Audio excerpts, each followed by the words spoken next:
If you think about the signs held by the individuals in the video, I'm sure there were some signs that you were nodding your head in agreement when you think about your own encounters of providers. We all want to feel that there is respect and privacy when it comes to receiving any service provided to us. Let's discuss who we may share information with here at PeerStar. The individuals listed in the bullet points are all people who you are able to have service-related conversations with. Your supervisor, intake, regional director, compliance department, family member or friend if there's a ROI, and another provider or doctor if there's a ROI. As you see, it does not include CPSs who previously worked with someone you currently work with. That is because they are not considered someone who is currently on their team. There are a variety of reasons that a CPS may not continue to work with someone, and if there were issues between the CPS and peer, it does not mean that will automatically occur between you and the peer. It is important that we enter into that relationship with a clear slate. Also, just because we have a ROI for someone does not mean that we have the right to share anything and everything with that person. It is critical that we are always mindful to check what the ROI permits us to share prior to having any discussion with someone outside our internal team. Another thing to add is that just because the release permits us to share certain information doesn't always mean we should. An example of this is if a peer provides a ROI where they check off that we can provide their spouse or significant other with all details of their service, but they are in the middle of a domestic dispute, we should realize that we should not share their private information with that person. Another important situation where checking if there is a valid ROI and what the information we can share is when the peer chooses to withdraw the ROI. You may not be aware that this happened, and by looking directly at the ROI, you would be ensuring that you are in compliance. Confidentiality.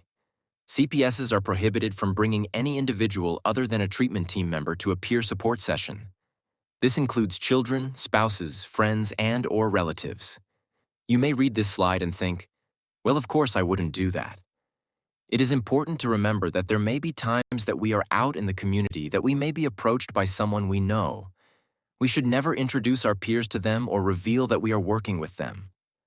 Also, if your family member would be at places such as drop-in centers when you are there working, they should not be around you while services are being provided. Now we are going to discuss individual recovery plans, IRPs, and documentation. The first document that we will review is the Individual Recovery Plan, or IRP. It's important for you to know that this plan is what drives what we do with the peer at each session. It details what your peer wants to work on based off of where they are currently at and provides a precise recommendation of how many hours should be spent on that area per week, based off of their answers from their assessment.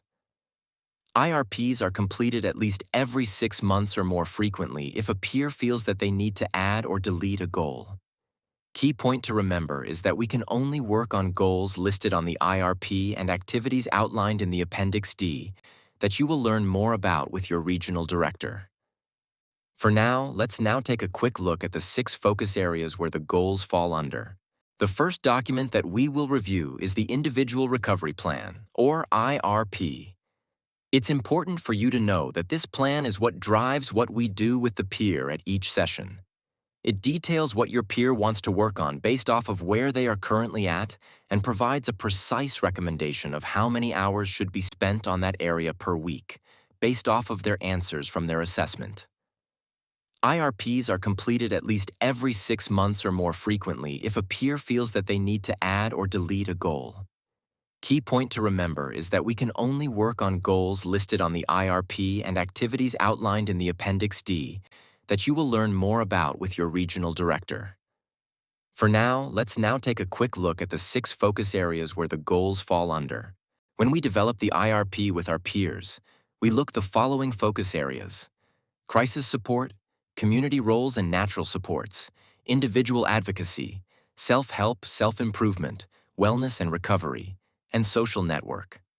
The peer will have the opportunity to decide if they want to work on goals within these focus areas. Once they have developed their goals, you will be able to use this plan to work with them.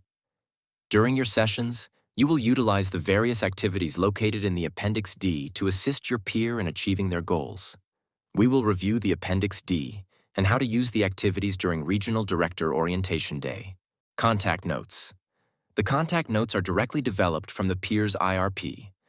All billable services are documented on the contact note derived from the IRP. As we reviewed in Module 1, the service types will be PSS F2F/tele if you are in person or telehealth, or PSS audio. These next 2 points are based off of feedback from our licensing entity and the insurance companies who reimburse for our services. You will only work on the goals-docked activities outlined in the IRP using the activities from the Appendix D, and when working on the activities from the Appendix D to support the goals, we must provide an activity for each hour we work with a peer, and vary the activity at each session and not repeat it within 2 weeks. If we do not provide one activity for each hour worked or vary it, we must justify why it was necessary to sway from the rule. Let's briefly discuss what the Appendix D is.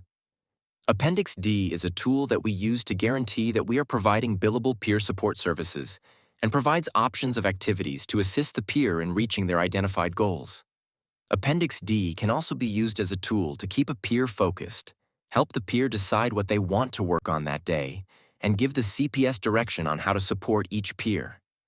You can find Appendix D on the Credible homepage in the Links section, in Merkai, embedded in Contact Notes, or the paper version provided to you. We will be going over Appendix D in detail and help you learn how to properly use it during your Regional Director Orientation Day. Let's look at a few more procedures that you want to make sure are followed precisely when filling out the contact notes. You will always complete your notes at the time of the service. Start times begin when you are actually in the presence of the peer. Departure time is the exact time you are ending your appointment, when preforming collaborative documentation, or when billing has stopped prior to documenting the session, when not doing collaborative documentation. Your peer will sign the document after the end time. Their signature means that they have reviewed the start-end time of the note and the content, and they agree with what is on the note. You will sign the document after the peer. If the peer feels they want to add or delete any goals on their note, then the supervisor will need to be contacted. Let's watch a video about collaborative documentation.